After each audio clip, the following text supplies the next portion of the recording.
Assalamualaikum warahmatullahi wabarakatuh.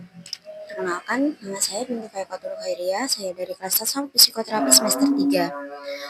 Pertama-tama, segala puji bagi Allah dan semesta alam yang menciptakan langit dan bumi dengan keseimbangan dan keindahan. Kemudian salawat serta salam semoga tercurahkan kepada Nabi Muhammad SAW, keluarga, sahabat, dan seluruh umatnya hingga akhir zaman. Jamaah yang dirahmati Allah, di zaman yang serba ada, serba cepat seperti ini, tidak luput dari kita mungkin merasakan kelelahan. Tapi kelelahan ini bukan hanya sekedar kelelahan fisik, tapi juga kelelahan mental. Banyaknya tuntutan pekerjaan, tuntutan sosial, paparan informasi dari media sosial, derasnya alur digital, membuat kita banyak mengalami stres dan kecemasan, bahkan kehilangan kemampuan untuk mengendalikan diri. Kondisi seperti ini, tidak jarang kita sering mencari pelarian seperti hiburan, media sosial, bahkan konsumsi yang berlebihan. Nah, padahal dalam Islam sendiri telah menawarkan solusi yang sangat alami dan sangat menenangkan, yaitu kembali kepada alam. Firman dalam surat Al-Jaisya ayat 13. Dan dia telah menunjukkan untukmu apa yang di langit dan apa yang di bumi semuanya, yakni sebagai rahmat daripadanya. Nah, sesungguhnya apa yang demikian itu benar-benar terdapat tanda-tanda, yakni kebesaran Allah bagi kaum yang berpikir. Quran Surah Al-Jaisya ayat 13. Bagaimana maksudnya kembali kepada alam? Allah Subhanahu wa taala menciptakan alam itu bukan semata-mata hanya sebagai tempat makhluknya untuk tinggal, tapi juga sebagai tanda-tanda kebesarannya atau ayat kauniyah beliau, ayat kauniyahnya yang bisa menjadi sumber ketenangan jiwa. Ya, bagaimana? Ketika kita memandangi langit yang luas, mendengarkan suara air yang mengalir, atau merasakan sejuknya angin pegunungan, hati kita menjadi tidak memungkiri hati kita menjadi terasa lebih tenang.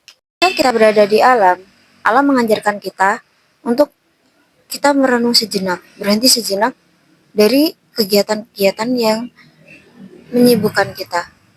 Kita diajak merenung, menyadari betapa kecilnya kita di hadapan Allah yang Maha Agung. Jadi kita bisa mengambil kisah dari Rasulullah yang sering berada di Gua Hira. Bahkan sebelum beliau menjadi Rasul. Bahkan setelah beliau menjadi Rasul pun, beliau tetap menyukai ketenangan dan keheningan.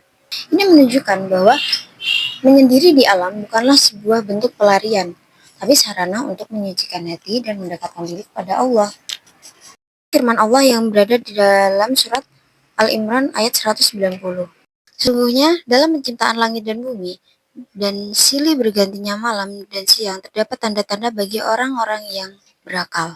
Bagaimana maksudnya? Maksudnya orang yang berakal adalah mereka yang merenungi ciptaan Allah. Dari perenungan itu, lahirlah sebuah ketenangan, kekuatan spiritual, dan kesadaran akan tujuan hidup kita. Di penjelasan di atas, bagaimana sih kita menerapkan tadabbur alam dalam kehidupan sehari-hari?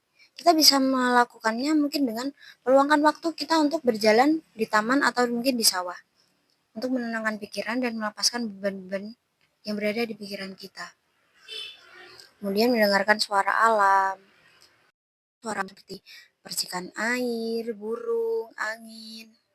Mungkin kalian bisa dengan berdiam diri ketika kalian berada di gunung dengan membaca ayat-ayat Al-Quran atau mengagungkan Allah, mungkin dengan sholawat atau dan lainnya.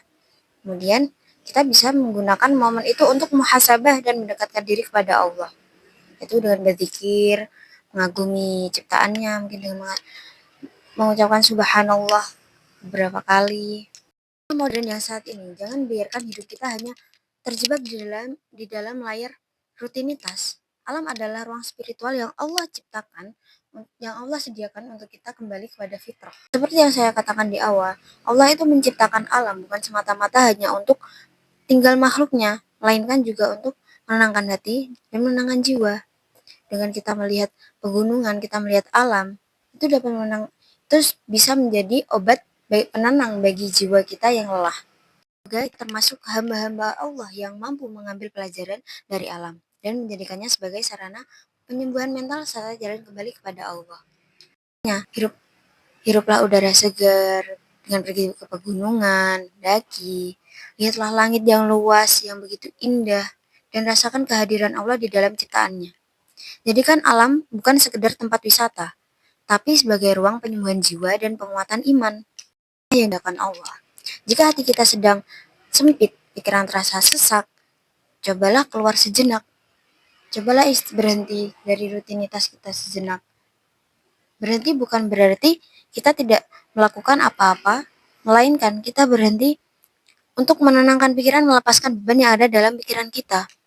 Itu ilmu yang bisa saya bagikan untuk mungkin sekian dari saya. Apabila ada kesalahan, mohon dibenarkan dan bila ada salah kata, mohon dimaafkan. Wabillahi taufiq wal hidayah, waridho wal inayah. Wassalamualaikum warahmatullahi wabarakatuh.